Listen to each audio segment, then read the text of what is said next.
Nah, khusus pagi ini saya mau bicara satu tema pengajaran firman. Saya mau bicara tentang untuk kita. Ini tema kita pagi ini ya. Mari kita baca ayatnya dalam Yesaya pasal yang ke-9. Kita baca di ayatnya yang ke-5. Yesaya 9 ayat yang ke-5. Mari kita akan sama-sama membaca ayat ini, saudara ya. Kita bicara tema firman Allah untuk kita. Sama-sama kita baca 1, 2, dan 3. Sebab seorang anak telah lahir untuk kita, seorang putra telah diberikan untuk kita.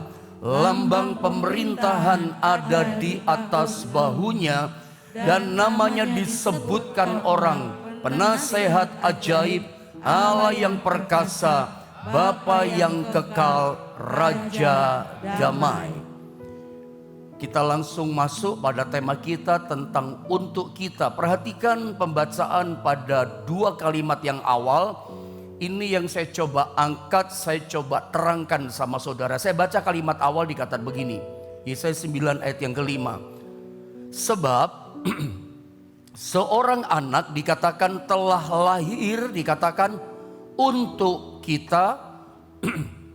Seorang putra dikatakan telah diberikan. Diulang sekali lagi, untuk kita. Coba bilang sama-sama saya, untuk kita. Ini kalimat yang menarik, saudara ya. Kalimat awal dikatakan sebab seorang anak. Tentu anak yang dimaksud di sini itu adalah Yesus Kristus. Dikatakan seorang anak, yaitu Yesus, dikatakan dia lahir ke dunia ini alasannya cuma satu alasan. Ya, anak itu diberikan kepada kita, Yesus lahir ke dalam dunia, dikatakan alasannya cuma satu, yaitu untuk kita. Bahkan kemudian dikatakan seorang putra. Terjemahan asli kata putra di sini itu lebih kepada arti begini. Seorang anak yang sudah teruji dalam kualitas. Nah, itu yang Allah Bapa berikan kepada kita. Dan alasannya cuma satu, ya. Yesus diberikan kepada kita, Yesus lahir ke dalam dunia ini. Bahkan Yesus dikatakan yang terbaik, yang teruji dalam kualitas. Itu yang diberikan kepada kita. Itu untuk kita, kata Alkitab. Alasannya cuma satu, saya ulang. Itu untuk kita.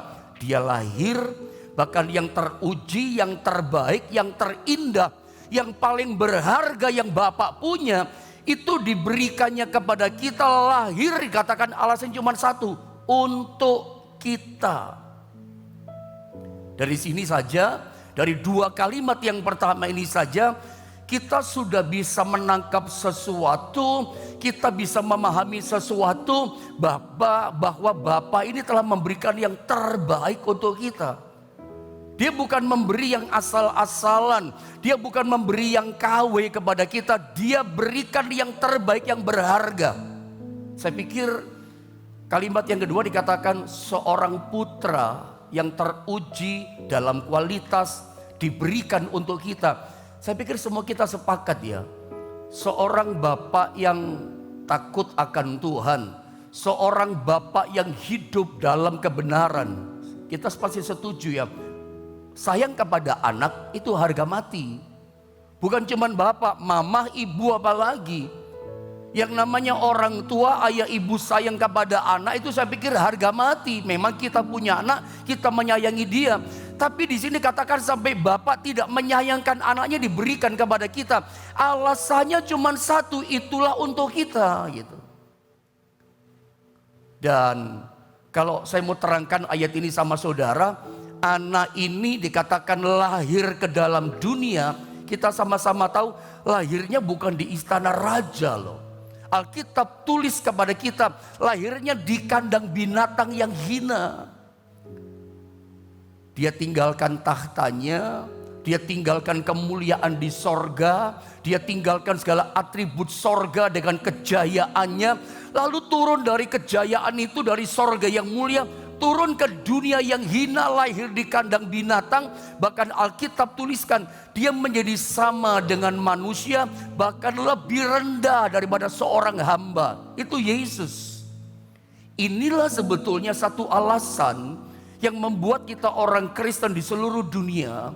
Ini membuat kita orang-orang yang percaya pada Yesus setiap bulan Desember.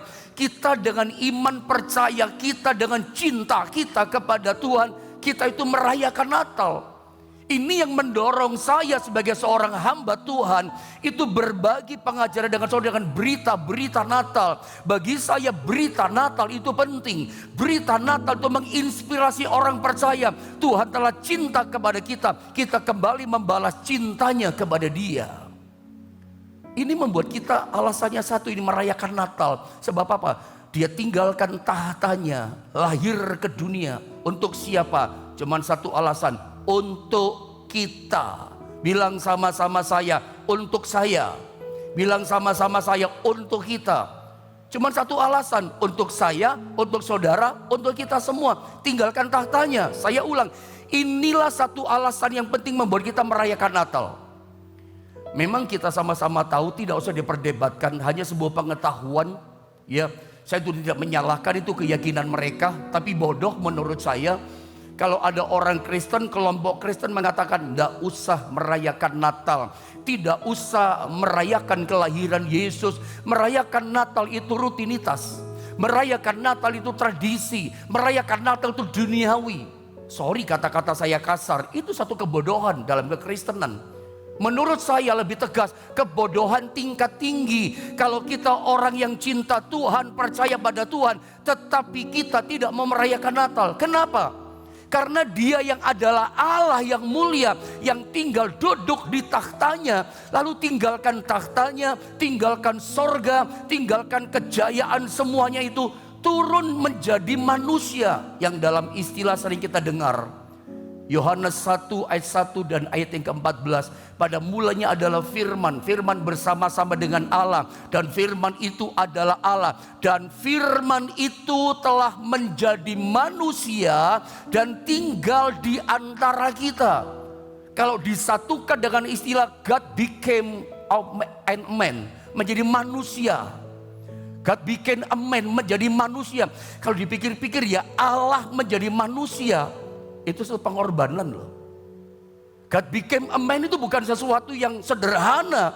Seringkali kita berpikir, Allah, kita ngerti ya, Allah inkarnasi jadi manusia karena kasihnya. Oh, kita tahu itu. Allah tinggalkan tahtanya menjadi bayi, lahir jadi manusia, kita tahu itu. Tapi saya tanya balik sama Anda, kalau misalnya Anda itu orang yang sudah sukses, sudah berhasil, sudah jaya dalam pekerjaan, sudah solid nih bisnis saudara di atas puncak, kira-kira mau nggak kalau saya tanya, lalu Anda kembali seperti 30 tahun yang lalu atau 20 tahun yang lalu, ngerintis lagi, jadi orang susah lagi, kerjaan dari awal lagi. Jawaban saudara apa kira-kira? Anda bisa jawab kira-kira mau atau tidak? Saya yakin jawaban Anda di chatting tidak mau. Iya, bayangkan kalau saudara sudah menjadi seorang direktur utama kerjaannya. Bayangkan kalau saudara menjadi GM, General Manager, atau pemilik perusahaan, ownernya, pemiliknya. Lalu Anda udah sukses kayak begini, mau gak kira-kira saudara kembali menjadi karyawan biasa, dari bawah lagi Anda kerja? Coba tolong dijawab pertanyaan saya, kira-kira Anda mau atau tidak? Udah solid turun ke bawah lagi. Sama ketika Anda bertanya kepada saya udah melayani Tuhan 25 tahun saudara ya, full timer, sepenuh hati, sepenuh waktu saya melayani Tuhan, mengabdikan seluruh hidup saya dengan istri saya dedikasikan untuk Tuhan, mengabdi sepenuh waktu hidup saya. Hampir 25 tahun saya melayani Tuhan. Lalu saya sudah berjuang merintis pelayanan bersama dengan pengurus gereja. Sudah seperti ini keadaannya, sudah ada gedung gereja. Ya sudah ada pelayan-pelayan full timer, pengurus gereja, pelayan semua jemaat yang support saya dalam pelayanan. Sudah 25 tahun, 22 tahun saya menggembalakan di GSP di Jombang.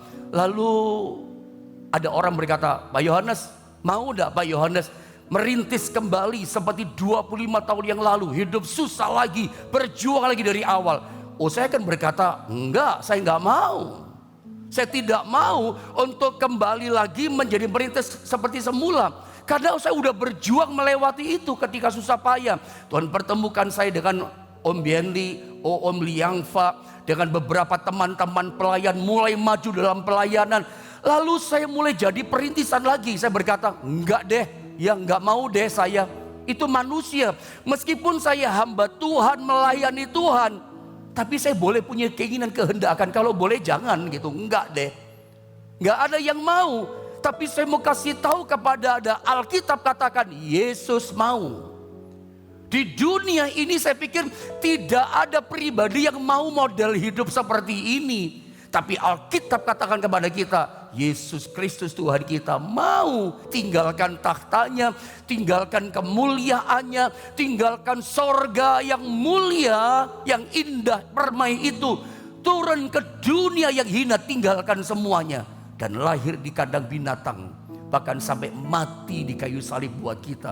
Gak ada yang mau, Yesus mau. Dan cuma satu alasan dia mau lakukan itu, turun ke dunia itu. Alasannya adalah untuk kita. Itu loh alasannya. Di sini bisa nangkap sesuatu pelajaran pertama. Betapa intinya kita di pemandangan Tuhan. Betapa bernilainya, betapa berharganya setiap Anda dan saya di mata Tuhan.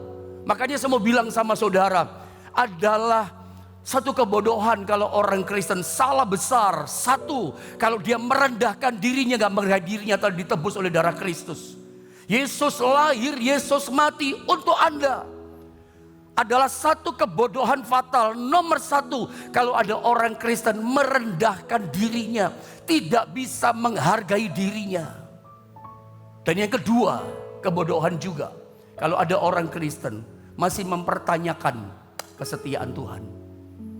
Masih mempertanyakan, where are you Lord? Di mana engkau Tuhan? Masih mempertanyakan, Tuhan saat aku sakit engkau ada di mana? Masih mempertanyakan, saat aku berdoa tidak dijawab-jawab dengan kesulitan masalahku, di mana engkau Tuhan saat aku mengalami sengsara ini? Saya pikir ini orang Kristen yang belum memahami ini firman Allah.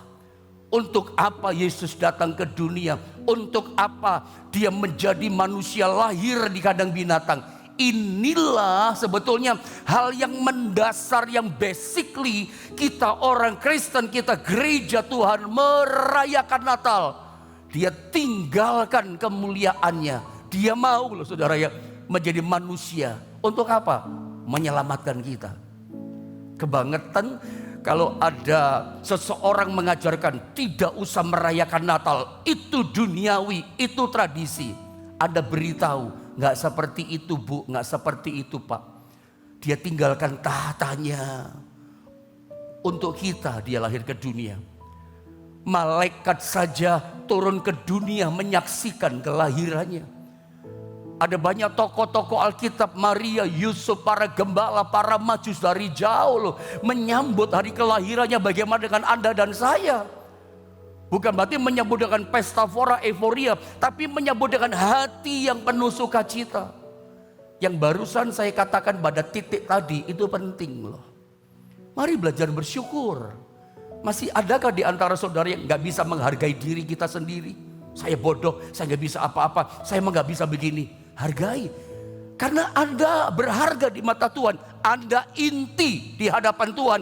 Anda bernilai di mata Tuhan. Sampai dia lahir untuk kamu, kata Alkitab, untuk kita. Yang kedua, masih ada gak yang mempertanyakan kesetiaannya? Masih ada gak di antara saudara mempertanyakan kebaikannya? Di mana engkau Tuhan? Aku sudah mengabdi kepadamu. Aku udah setia, tapi kok ngalami gini? Kok aku ngalami masalah hidup, kok sengsara? Masih adakah yang mengatakan, kok saya punya masalah? Dia saja lahir mati untuk kita, kok Anda masih mempertanyakan kesetiaannya? Anda masih mempertanyakan, apakah kau mau menolong? Loh, nyawa diberikan, tahta dia tinggalkan kok. Anda masih bertanya, di mana engkau Tuhan? Dia bersama saudara. Memang dia ada untuk kita. Saya tunjukkan satu ayat, mari lihat. Roma pasal 8 ayat 32 saudara ya. Saya ingin kita sama-sama baca ayat ini saudara ya. Roma pasal 8 ayat 32 ya. Sama-sama kita baca saudara ya, 2, 3. Ia yang tidak menyayangkan anaknya sendiri, tetapi yang menyerahkannya bagi kita semua, bagaimanakah mungkin ia tidak mengaruniakan segala sesuatu kepada kita bersama-sama dengan Dia. Kalau versinya Nabi Yesaya pasal 5, pasal 9 ayat yang kelima dikatakan, Dia lahir untuk kita. Anak yang berkualitas yang telah teruji itu diberikan untuk kita. Cuman satu alasan, untuk kita, untuk kita. Tapi Paulus mengatakan pada jemaat di Roma, Bapa di sorga tidak menyayangkan anaknya. Dikatakan diserahkannya, dikatakan bagi kita semua, bagi kita, untuk kita. Kalau dalam terjemahan yang lain, bahasa Yunani, kata bagi kita pakai kata hiper. Dalam bahasa Inggris selalu dengan kata for the sake of us, demi kita, untuk kita.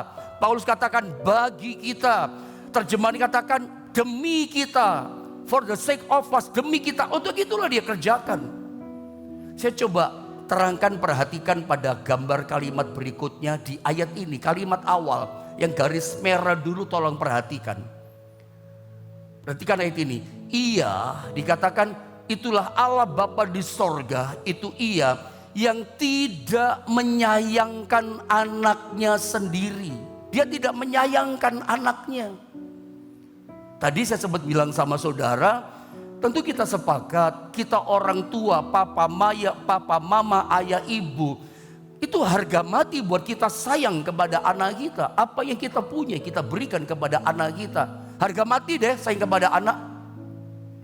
Tapi di dalam ayat ini dikatakan sampai Bapa dikatakan tidak menyayangkan anaknya. Bukan karena Bapa tidak sayang sama anak. Bapa di dunia saja bisa sayang kepada anaknya. Bapa di sorga sayang kepada putra tunggalnya, itulah Yesus. Anak itu harta yang paling berharga. Setuju dengan saya saudara? Anak itu adalah yang paling berharga yang kita miliki. Tapi Bapa itu sampai tidak menyayangkan anaknya. Cuman satu alasan, for the sake of us, untuk kita, demi kita, bagi kita. Dia sayang, itu harta yang paling berharga itu anak. Tapi dia gak sayangkan tuh dikasih nih, karena untuk kamu. Kamu berharga di hadapanku, kamu inti di hadapanku, kamu bernilai di hadapanku. Sampai Bapa yang paling berharga, dia gak sayangkan, ini untuk kamu. Lahir di kandang binatang, mati di kayu salib. Masih ragu dengan sayangnya Tuhan sama saudara? Masih ada yang mempertanyakan kesetiaan Tuhan? Engkau harus malu dengan ayat ini. Kalau saudara masih ragu, kok saya ngalami ini Tuhan? Kau mesti malu dengan firman Allah ini. Yesus mengasihi saudara. Bahkan dikatakan, kata tetapi yang menyerahkannya bagi kita semua, untuk kita semua. Menyerahkan. Kata menyerahkan dari kata paradidomi. Artinya menyerahkan anaknya ini yang disayang ini ke dalam bahaya. Jadi Bapa menyerahkan anaknya lahir ke dunia bagi kita. Itu bukan sekedar cuma diserahkan, ini untuk kamu ya. Bukan sekedar dikasih, bukan sekedar cuma diberikan untuk kita, ini buat kamu ya, enggak. Bapa tahu yang paling berharga dalam miliknya anaknya diserahkan kepada kita. Itu diserahkan ke dalam bahaya, paradidomi. Makanya ketika lahir ke dalam dunia belum umur 2 tahun, sudah dikejar-kejar sampai Herodes, mau dibunuh. Dari lahir Yesus bayi itu sudah mengalami suasana teror bahaya.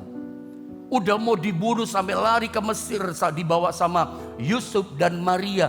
Nanti Bapak tahu kemudian dia akan mengorbankan nyawanya, mati di atas kayu salib. Dalam bahaya. Untuk siapa diberikan? Untuk kita, cuma satu alasan. Karena Anda inti, karena Anda berharga, karena Anda indah dan bernilai di matanya. Kalau saya terangkan lebih lagi di kalimat berikutnya, coba next Anda lihat ini. Dikatakan begini, bagaimanakah mungkin, atau saya baca dari awal kali ya. Ia yang tidak menyayangkan anaknya sendiri, tetapi yang menyerahkannya bagi kita semua, diserahkan para didomi dalam bahaya sampai mati di kayu salib. Lalu muncul satu pertanyaan begini, bagaimanakah mungkin ia tidak mengaruniakan? Bilang sama-sama saya, mengaruniakan. Bagaimanakah mungkin ia tidak mengaruniakan? Mustahil gitu loh, impossible. Dia tidak mengaruniakan segala sesuatu kepada kita bersama-sama dengan dia, bersama dengan Yesus. Semuanya ada dalam Yesus yang kita butuhkan. Kata mengaruniakan dari kata bahasa Yunani charizomai. Charizomai itu artinya yang pertama adalah menolong. Saya nggak sempat tulis ya, atau saya kelupaan nulis ini. Ya, mengaruniakan itu dari kata charizomai. Yang pertama artinya menolong. Jadi kalau saya baca begini, bagaimana mungkin ia tidak menolong segala sesuatu kepada kita bersama-sama dengan dia? Dia itu penolong. Selain dia juru selamat, dia penolong. Hari ini apa kesulitanmu? Dia charizomai buat kita. Dia akan memberikan pertolongan buat kita. Dia lahir saja mau kok untuk kita. Anda nangkap ya? Tinggalkan tahtanya, kemuliaannya, atribut sorga yang mulia. Dia mau kok, satu alasan untuk kita, untuk Anda dan saya. Bagaimana mungkin, mustahil dikatakan ia tidak menolong segala sesuatu yang kita hadapi. Atau yang kedua, kata charizomai itu adalah kemurahan. Yang ketiga, charizomai atau mengaruniakan artinya adalah dia menghujani kita dengan kebaikan bertubi-tubi, panjang tubi-tubinya, sampai kita puas. Sampai kita puas dengan segala menikmati kebaikan Tuhan. Jadi mustahil, impossible, tidak mungkin dia nggak tolong kita. Kalau dia tinggalkan tahtanya untuk kita, dia mau. Artinya gini loh, yang paling susah saja dia mau kerjakan untuk kita. Bayar harga yang sangat mahal saja dia mau untuk kita. Apalagi cuma menolong, dia sangat mau. Apalagi cuma memberikan rahmat kemurahan, dia sangat mau. Apalagi menghujani kita dengan kebaikan yang bertubi-tubi sampai kita puas dengan kebaikan Tuhan. Dia mau, mustahil dia nggak mau. Yang susah dia mau kok untuk kita. Yang paling berat dan bahaya dia mau untuk kita. Dia mau lakukan mati lahir untuk kita, mau gitu loh. Bayar harga yang sangat mahal dia mau. Masa mau memberikan kebaikan dia nggak mau? Nggak mungkin. Bersama Yesus kita akan alami itu. Saya boleh tanya ulang sekali lagi. Masih ragu kebaikan Tuhan? Apakah masih ada yang mempertanyakan, di mana engkau Tuhan waktu aku susah? Masih ada yang mempertanyakan, aku udah setia melayani, mengabdi, udah taat sama Tuhan, ibadah sudah rajin, kok aku ngalami gini, ngalami begini masalah, di mana engkau Tuhan? Masih ada yang berkata seperti itu, masih berani berkata seperti itu. Yang mahal, harga mahal dia bayar kok. Yang susah, yang berat dia lakukan untuk kita. Yang Anda butuhkan hari ini adalah iman, percaya kepada dia. Mustahil dia tidak menolong saudara. Miliki iman. Mustahil dia tidak memuaskan saudara dengan segala kebaikannya. Saya tidak tahu apa yang Anda butuhkan. Tapi lewat berita Natal saya coba mengungkapkan kepada saudara. Saudara itu inti di pemandangan Tuhan. Engkau berharga, engkau bernilai di pemandangan mata Tuhan. Tuhan mau menolong saudara. Asal gak ada lagi mempertanyakan, di mana engkau Tuhan? Dia bersama saudara. Kalau kita baca dalam Yohanes pasal 1 ayat 18. Sampai dikatakan yang namanya Yesaya pasal 1 ayat yang ke-18. Yang namanya dosa semerah kirmis, saya baca saja deh. Marilah baiklah kita berperkara. Firman Tuhan, sekalipun dikatakan dosamu merah seperti kirmisi. Merah banget. Dikatakan apa? Akan menjadi putih seperti salju dan seterusnya. Ini bicara apa sih? Bagaimana caranya ya? Dosa yang merah kirmisi disucikan seputih kayak salju. Ini bicara pengampunan yang tuntas. Ini bicara pengampunan yang tanpa syarat. Kita seringkali kasih syarat sama Tuhan. Ya, kita kadang-kadang gak sopan sama Tuhan. Sebetulnya lewat pengajaran ini saya ingin begini, kita sebagai umat Tuhan dalam masa raya Natal ini.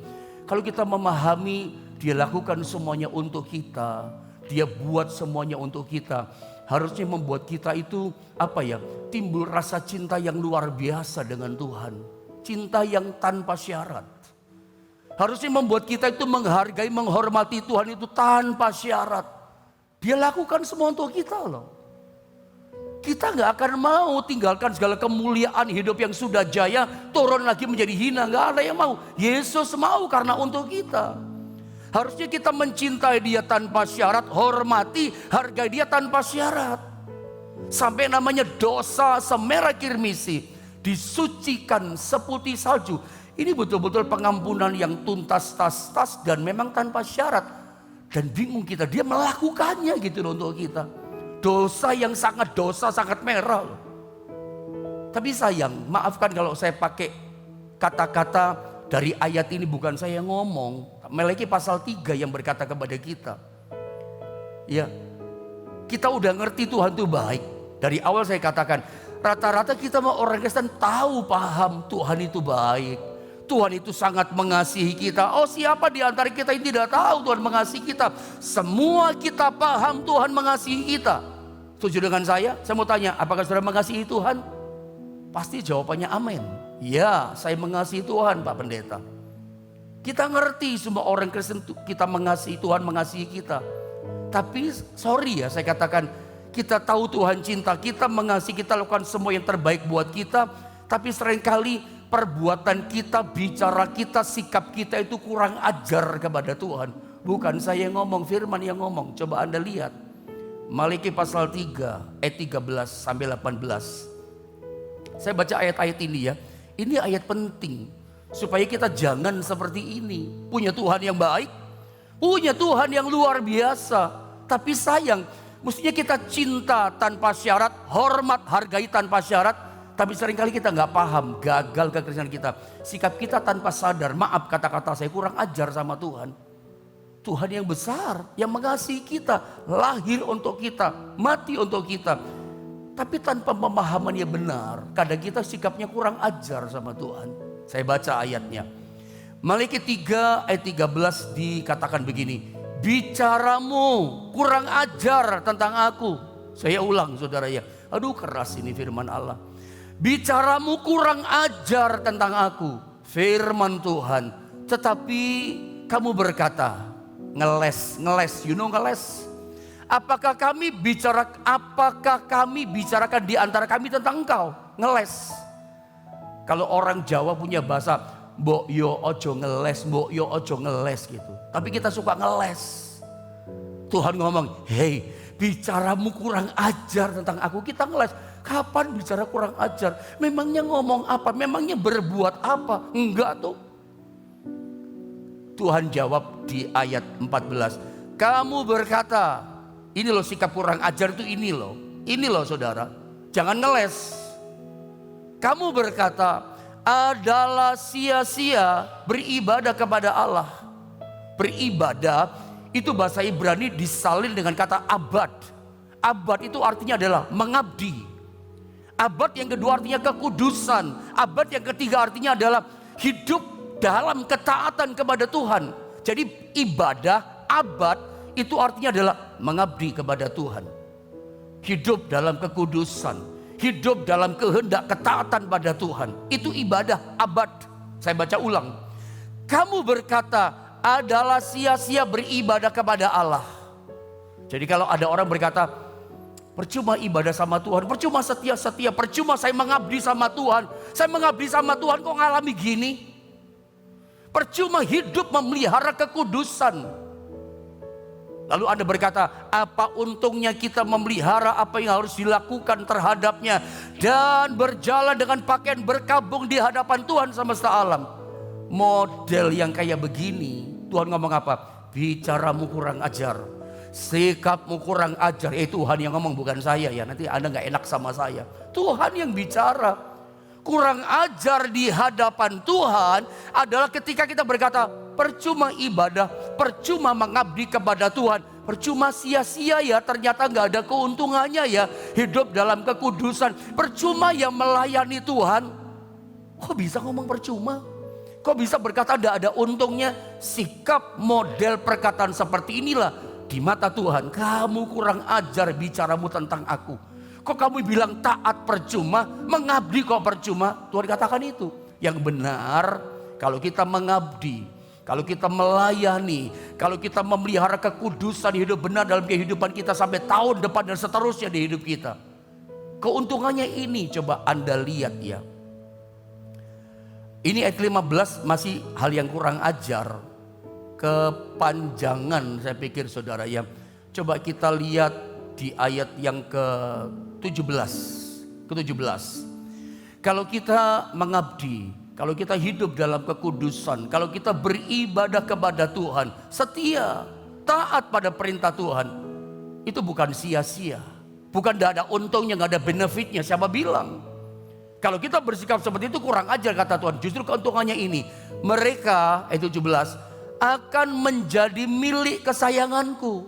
Justru Anda kalau memelihara kekudusan, Anda taat, mengabdi sama Tuhan, Tuhan izinkan masuk lewat kekelaman, tetap taat, tetap mengabdi. Kata-kata kita tetap kata-kata pujian, kata-kata yang menguatkan iman kita. Aku tetap bersyukur kepadamu, Engkau baik dalam hidupku. Meskipun dengan berlinangan air mata, kita berkata aku tidak berubah setia, tetap setia ikut Tuhan. Orang Kristen seperti ini katakan mereka akan menjadi milik kesayanganku sendiri. 2023 bahkan akhir tahun ini Anda menjadi milik kesayangan Tuhan. Kalau Anda punya sesuatu barang kesayangan, oh Anda jaga baik-baik, Anda rawat baik-baik, jangan sampai jatuh. Anda pegang baik-baik, Anda lindungi baik-baik, Anda proteksi baik-baik, Anda pelihara baik-baik. Anda punya binatang kesayangan, oh Anda openi, Anda kasih makan, Anda pelihara, tidak akan kekurangan.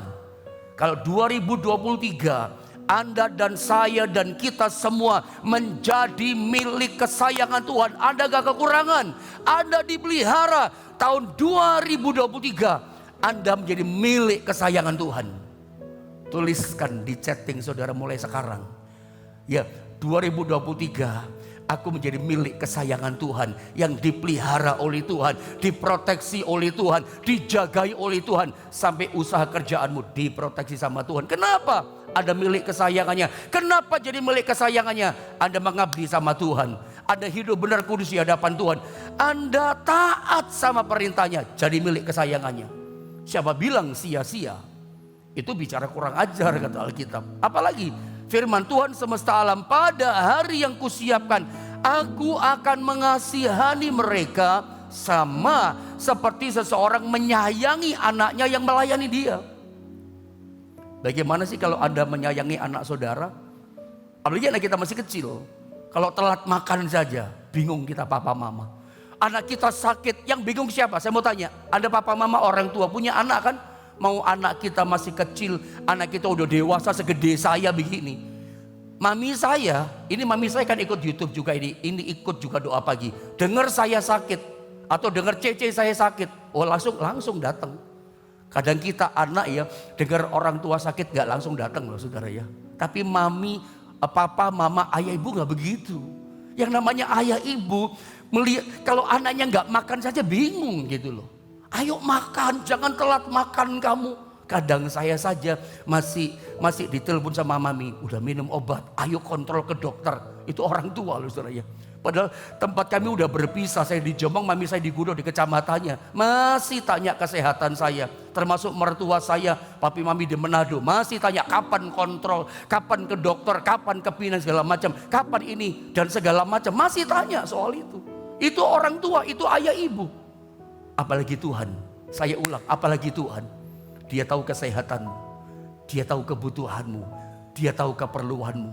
Hari ini apapun masalahmu, mungkin saya terangkan hanya sampai di sini, tapi dia penolong yang setia. Kalau Anda tetap mengabdi sama Tuhan, Anda ngerti, Anda bisa cinta tanpa syarat, hormat, harga itu Tuhan tanpa syarat. Karena apa? Dia buat itu lahir ke dunia Natal itu untuk kita. Jadi Anda paham ya, kesimpulannya begini, Natal terjadi itu untuk kita. Keselamatan itu untuk kita. Dia mati untuk kita. Kalau Anda mengerti ini, saya percaya Anda akan menjadi orang Kristen yang tambah hari, tambah cinta Tuhan. Cinta kita tanpa syarat. Saya akan mengasihimu setia Tuhan kalau Tuhan sembuhkan aku. Itu syarat. Tahun depan aku akan setia beribadah kalau Tuhan berkati aku. Itu syarat. Jangan kasih syarat. Tuhan gak kasih syarat kok sama kita. Dia gak kasih syarat sama kita. Makin hari makin cinta Tuhan. Makin hormati dia. Jangan kasih syarat. Hari ini saya percaya kalau Anda mengabdi, hidup benar, taat cinta sama Tuhan, kau akan menjadi anak kesayangan Tuhan yang dikasihi oleh Tuhan, dipelihara, diproteksi, dijagai oleh Tuhan. Mari kita sama-sama berdoa saudara ya.